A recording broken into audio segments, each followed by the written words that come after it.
First Contact, and the Galactic Academy. The day Earth changed forever began like any other for Sarah Chen. She woke up, brushed her teeth, and poured herself a bowl of cereal, blissfully unaware that in mere hours, humanity would no longer be alone in the universe. As Sarah sat down to eat, her phone buzzed with a news alert. She ignored it at first, assuming it was another political scandal or celebrity gossip. But when every device in her apartment started blaring simultaneously, she knew something extraordinary had happened. Sarah fumbled for the remote and turned on the TV. The breaking news banner scrolled across the screen. Alien spacecraft enters Earth's orbit. Fast takes it imminent. Her spoon clattered into the bowl. Holy sh! The broadcast cut to a live feed from the United Nations. A sleek, silver ship hovered above the New York skyline, its hull shimmering with an otherworldly iridescence. As the world watched with bated breath, a beam of light shot down from the vessel, materializing into a group of beings unlike anything humanity had ever seen. They were tall, with elongated limbs and skin that seemed to shimmer with bioluminescence. Their eyes, large and multifaceted, took in the assembled world leaders with an air of calm curiosity. One of the aliens stepped forward, its movements fluid and graceful. When it spoke, the words emerged not from a mouth, but seemed to resonate directly in the minds of all who listened. Greetings, people of Earth. We are the Galactic Federation, and we come in peace. In the days that followed, Earth learned of a vast interstellar community spanning thousands of worlds. The Federation had been observing humanity for centuries, waiting for the right moment to make contact. Now, with Earth on the brink of faster-than-light travel, that moment had arrived. But it wasn't just diplomatic relations the Federation offered. They extended an invitation that would change the course of human history. Earth was invited to join the Galactic Academy. 3 months later, Sarah found herself standing in line with hundreds of other human cadets, waiting to board a transport ship to the Academy. At 22, she had just finished her bachelor's degree in xenobiology, a field that had exploded in popularity since First Contact. Now, she was among the first generation of humans to study alongside alien species from across the galaxy. As Sarah shuffled forward with her duffel bag, she overheard snippets of excited conversation from her fellow cadets. I heard the Zornthi can regrow lost limbs in seconds. Yeah. Well, the Quarians supposedly communicate through color changes in their skin. Sarah smiled to herself. Despite all the briefings and preparatory courses, she knew they were all in for a shock. Nothing could truly prepare them for the diversity of life they were about to encounter. The transport ship was a marvel of engineering, capable of crossing vast interstellar distances in mere hours. As they approached their destination, Sarah pressed her face against a viewport, eager for her first glimpse of the Galactic Academy. What she saw took her breath away. The Academy wasn't a single building or even a planet. It was an entire artificial solar system. Massive ring worlds orbited a carefully engineered star, each ring dedicated to different fields of study and housing millions of students from across the galaxy. As their ship docked at the central hub, Sarah's heart raced with a mixture of excitement and nerves. This was it. This was where humanity would prove itself among the stars.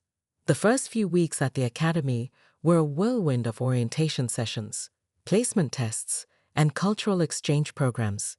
Sarah's head spun as she tried to keep track of the dizzying array of species, each with their own unique biology, culture, and abilities. There were the Volcrin, silicon-based life forms who could withstand extreme temperatures and pressures. The Etherians, beings of pure energy who phased in and out of physical reality. The Mycelians, a fungal hive mind that communicated through spores, and dozens more, each more fantastical than the last. But as diverse as the student body was, the faculty was even more impressive. Beings who had lived for millennia, hailing from the farthest reaches of the galaxy, all gathered to share their knowledge. It was during her first xenobiology lecture that Sarah met the instructor who would change her life, Professor Zix Law. Zix Law was a quantumite, a species that existed simultaneously across multiple dimensions. As they addressed the class, Their forms seemed to flicker and shift, never quite settling on a single shape. "Welcome, students, to Advanced Xenobiology." Zixlor's voice resonated in multiple tones. "In this course, we will explore the incredible diversity of life forms across the known universe. But more importantly, we will learn to question our own preconceptions about what life can be." Sarah leaned forward, captivated. This was exactly why she had come to the academy. Zixlor continued, "For our first lesson, we will be conducting a practical experiment. Each of you will be paired with a classmate from a different species. Your task is to survive for 24 hours in an environment hostile to both of your physiologies." A ripple of nervous excitement ran through the class. Sarah glanced around, wondering who she'd be paired with.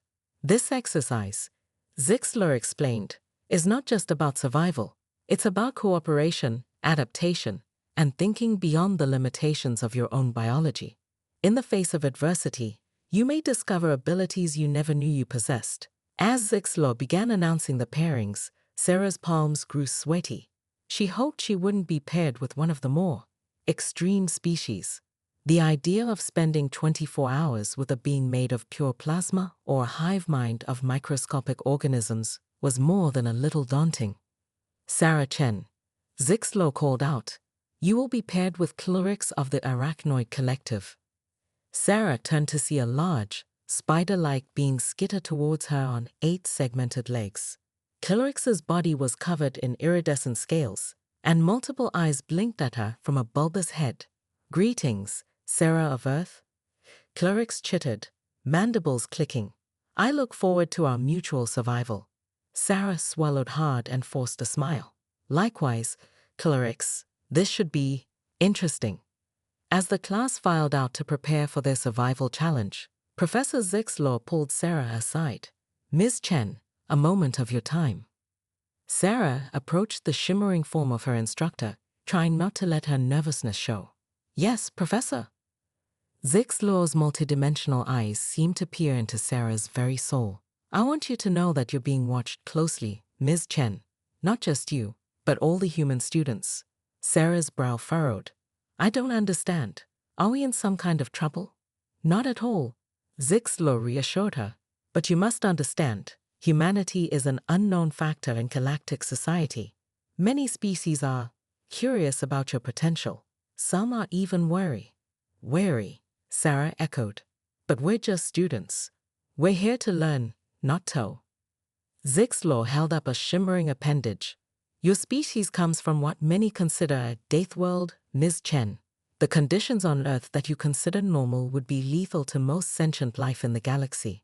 This has led to certain speculations about human capabilities." Sarah's mind reeled. Earth, a Deathworld.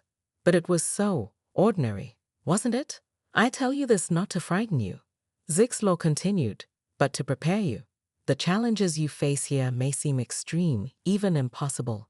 But remember, you are the product of one of the most unforgiving crucibles in the galaxy. You may be capable of more than you know." With that cryptic message, Zixlor dismissed her. As Sarah hurried to catch up with Clarix, her mind buzzed with questions. What did Zixlor mean about Earth being a Deathworld? And what exactly were these speculations about human capabilities? She had a feeling she was about to find out, as she and Clarix entered the preparation chamber for their survival challenge. Sarah steeled herself. Whatever lay ahead, she was determined to prove that humanity belonged among the stars. Little did Sarah know, her actions in the coming days would not only prove humanity's worth, but would reshape the galaxy's understanding of what it meant to be human. The true test was about to begin, and the eyes of the universe were watching. The impossible challenge. Sarah Chen stood at the entrance of the preparation chamber, her heart pounding with a mixture of excitement and trepidation. Beside her, Clarix of the Arachnoid Collective kicked its mandibles nervously, its 8 eyes darting around the room. "So," Sarah said, trying to break the tension, "any idea what we're in for?" Clarix's antennae twitched. "Negative, Sarah of Earth. The Galactic Academy is known for its unpredictable challenges." As if on cue, a holographic display flickered to life in the center of the chamber. Professor Zixlow's multidimensional form shimmered into view, addressing all the paired teams simultaneously.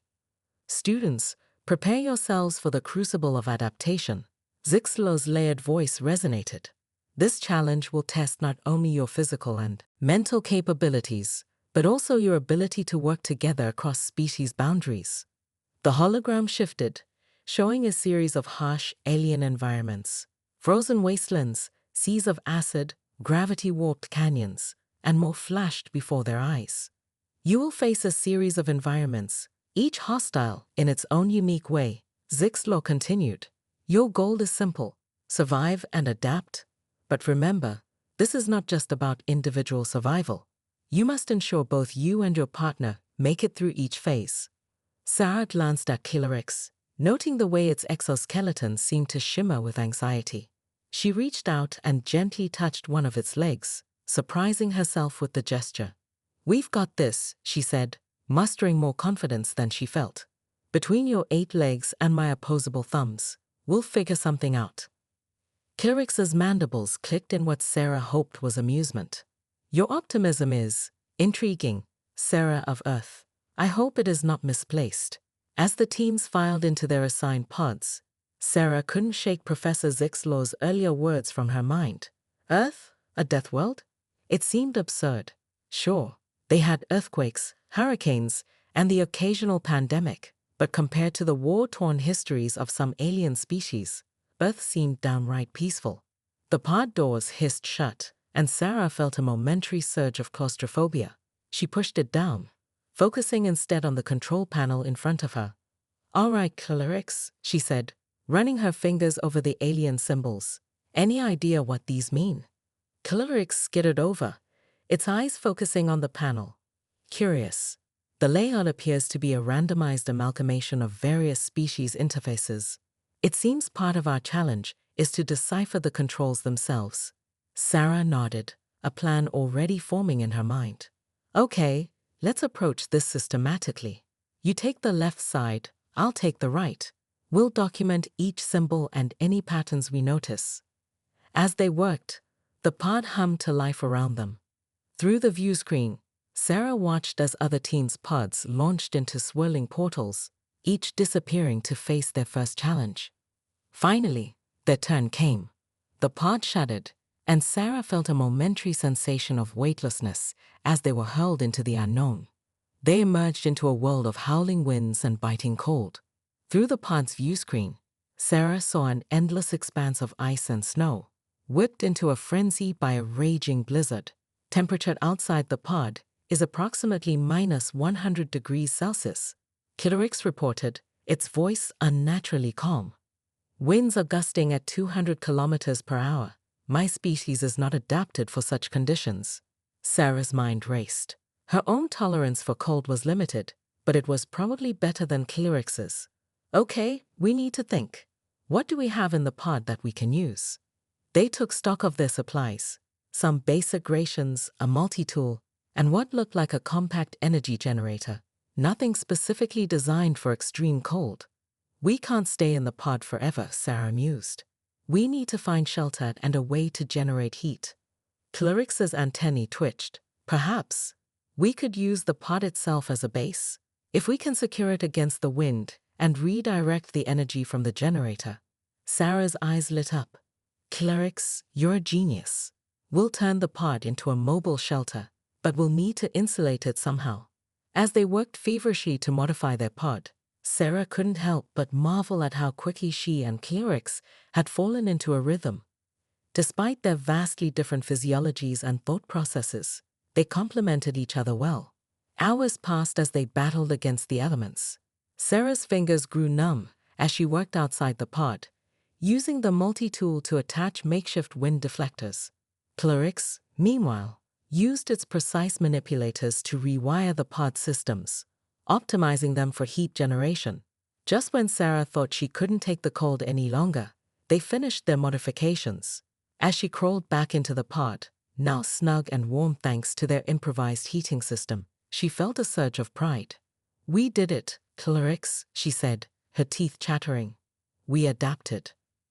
Kilorix's body seemed to relax, its exoskeleton shifting to a warmer hue. Indeed, Sarah of Earth, your resilience in the face of such extreme conditions is impressive. Before Sarah could respond, the pod systems chimed. A swirling portal appeared before them, signaling the end of their first challenge. As they plunged into the next phase, Sarah braced herself. She had a feeling things were only going to get more difficult from here.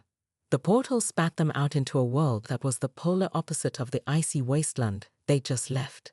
Oppressive heat slammed into them as they emerged into a vast desert, the pod's external sensors immediately blaring warnings. Temperature outside is approaching 70 degrees Celsius, Kilorix reported, its voice tinged with alarm. The atmosphere appears to be primarily composed of methane and sulfur compounds, highly toxic to both our species. Sarah's mind raced. The heat they could maybe handle with their jury-rigged cooling system, but the toxic atmosphere was another problem entirely. They couldn't stay sealed in the pod forever. The challenge required them to adapt to each environment. Okay, let's think, Sarah said, forcing herself to remain calm. We need to find a way to filter the air and cool ourselves down enough to function outside. Kilorix, what do you know about methane and sulfur filtration? As it turned out, Kilorix's species had extensive experience with various atmospheric compositions. Together, they set about modifying their life support systems, creating makeshift filtration masks that would allow them short excursions outside the pod. Their first venture onto the scorching sands was harrowing. Even with their improvised cooling suits, Sarah felt like she was being baked alive. Kilorix skittered beside her, its normally graceful movements hampered by the protective gear. They had barely made it 100 meters from the pod when they saw it, a massive reptilian creature emerging from the sand, its scales shimmering in the heat haze. Back to the pod, Sarah yelled, but it was too late. The creature had spotted them and was moving with surprising speed for its size. In that moment, Sarah made a split-second decision. Kilorix, can you generate silk? The arachnoid's eyes widened in understanding. Yes, but in this heat. Do it, Sarah shouted, already sprinting towards the creature. As Kilorix began spinning a thick strand of silk, Sarah waved her arms, drawing the predator's attention. Her heart pounded in her ears as she dodged its initial lunge, feeling the heat of its breath even through her protective suit. With a precision born of desperation, Sarah led the creature in a weaving pattern, ducking and rolling as Kilorix's silk created a complex web around its legs. Within minutes, the massive predator was thoroughly entangled, thrashing helplessly in the sand. Gasping for breath, Sarah staggered back to Kilorix. Nice work, she panted. Kilorix's mandibles clicked rapidly, its version of heavy breathing. Your strategy was unexpected and effective. As they made their way back to the pod, Sarah's mind whirled. She had acted on pure instinct, drawing on skills she didn't even know she possessed. Was this what Professor Zixlaw had meant about human potential? Their respite was short-lived. No sooner had they sealed themselves back in the pod than another portal appeared, whisking them away to their next challenge. This time, they emerged into a world of perpetual twilight. Massive, bioluminescent plants towered around them, their fronds swaying in a breeze they couldn't feel. The pod's sensors struggled to make sense of the readings. Gravity is fluctuating wildly, Kilorix reported, its voice filled with wonder and apprehension, and there appear to be pockets of something scattered throughout the atmosphere. Our sensors can't identify it. Sarah peered out the view screen, her eyes widening as she saw globules of silvery liquid floating through the air. It's like a lava lamp, she murmured, but on a planetary scale. As they watched, one of the silver globules drifted towards their pod. The moment it made contact, alarms blared. The pod's outer shell began to dissolve. It's some kind of universal solvent, Sarah realized with horror. We need to get out of here now. But as they tried to maneuver the pod, they found the controls unresponsive. The fluctuating gravity had fried their propulsion systems. Sarah felt panic rising in her throat. This was it. This was the challenge that would break them. How could they possibly adapt to an environment that defied the laws of physics as they understood them? But then, As she watched Clarix working feverishly at the control panel, an idea struck her. An impossible, ridiculous idea, but one that just might work. "Clarix," she said slowly, "how strong is your silk? Could it support our weight?" The arachnoid's eyes swiveled towards her. "In normal gravity, certainly. But in these conditions," Sarah grinned, a wild light in her eyes, "I think it's time we learned to swing." What followed was perhaps the most surreal experience of Sarah's life. Using Clarix's silk as a lifeline, they abandoned the dissolving pod and took to the air. Swinging from bioluminescent plant to plant, they navigated the shifting gravity wells and pockets of corrosive liquid. It was terrifying, it was exhilarating, and somehow, against all odds, it was working. As they finally reached the safety of solid ground, or what passed for it in this bizarre world, Sarah couldn't help but laugh. Here she was, a girl from Earth who had never even been rock climbing, swinging through an alien jungle with a giant spider. Clarix's mandibles clicked rapidly, its own version of laughter, Sarah realized. "Sarah of Earth," it said, "I begin to understand why your species is considered so adaptable." Before Sarah could respond, the familiar shimmer of a portal appeared before them. As they stepped through, ready to face whatever challenge came next, Sarah felt a newfound confidence. Whatever the galaxy threw at them, they would adapt. They would survive. And maybe, just maybe, they would show the universe what humanity was truly capable of, adapting to adversity. As Sarah and Clarix stumbled through the portal, they found themselves in an environment so alien it defied immediate comprehension. The ground beneath their feet pulsated with an unsettling rhythm, and the air, if it could be called that, shimmered with particles that seemed to phase in and out of existence. "Where are we?" Sarah gasped, her eyes struggling to focus on their surroundings. Clarix's mandibles clicked rapidly, a sign of distress Sarah had come to recognize. I am unsure. This environment does not match any known planetary classification in my database." As they stood, trying to get their bearings, Sarah noticed something alarming. The pulsating ground beneath them was slowly engulfing their feet, like quicksand, but far more aggressive. "Clarix, we need to move," Sarah shouted, already struggling to pull her legs free. The arachnoid attempted to skid her away, but its multiple legs only seemed to sink faster. "Sarah of Earth, I cannot. My locomotion is severely impaired." Panic threatened to overwhelm Sarah, but she forced it down. They had come too far to fail now. She scanned their surroundings, desperate for anything they could use. That's when she noticed the particles in the air. They weren't just shimmering, they were moving with purpose, forming intricate patterns that shifted and changed. An idea struck her, a crazy, potentially suicidal idea, but it was all they had.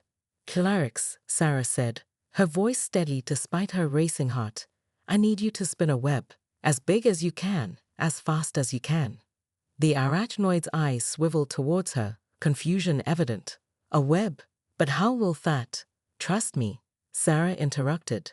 "And when I say now, I need you to pull us both up into it. Can you do that?"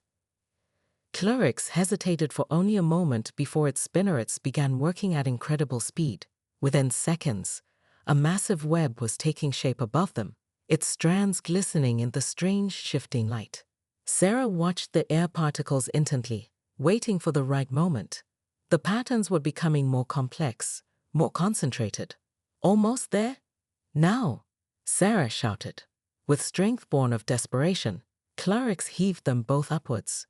As they left the grasping, pulsating ground, Sarah reached out and swiped her hands through the densest cluster of particles.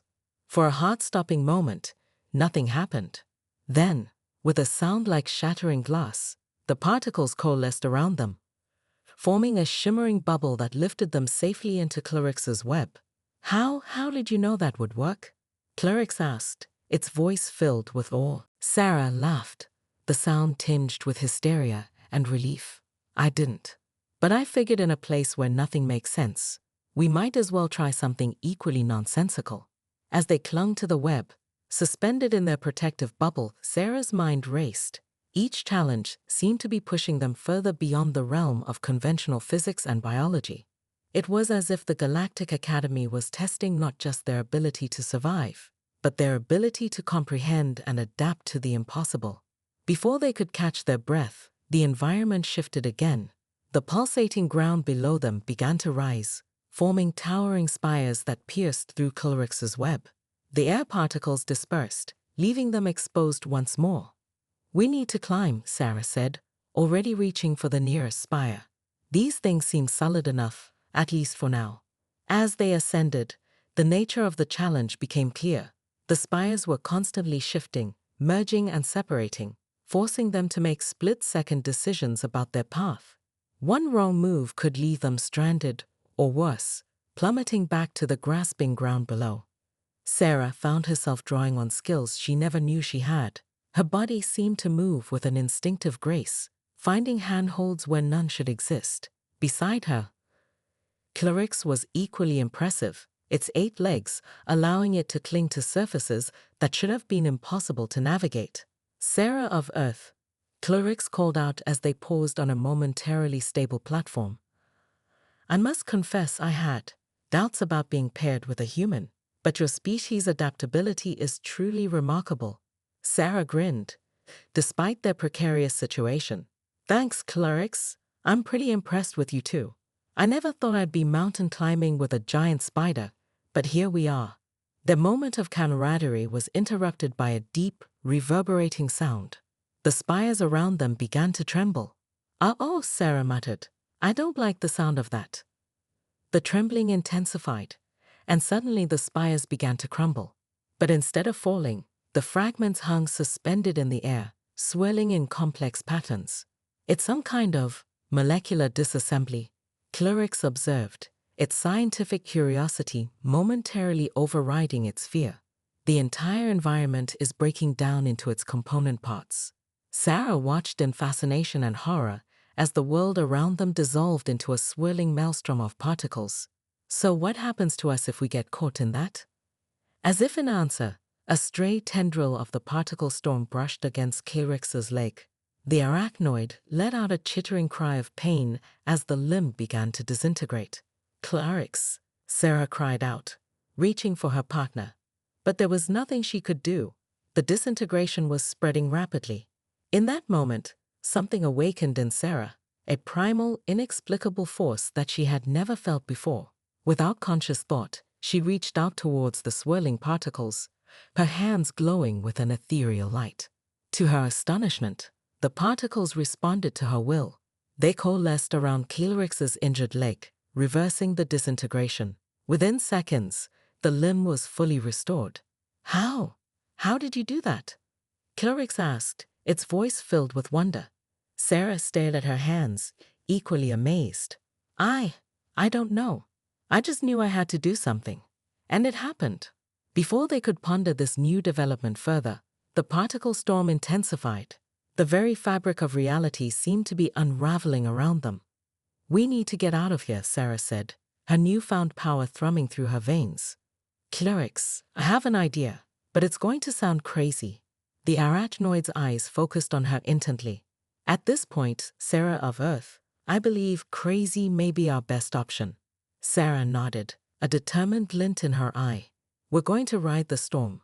Using her strange new ability, Sarah began to gather the swirling particles around them, forming a protective cocoon. As the world dissolved into chaos, they launched themselves into the heart of the storm. What followed was a journey beyond description. They hurtled through a realm of pure energy and possibility, their very atoms seeming to dance on the edge of existence.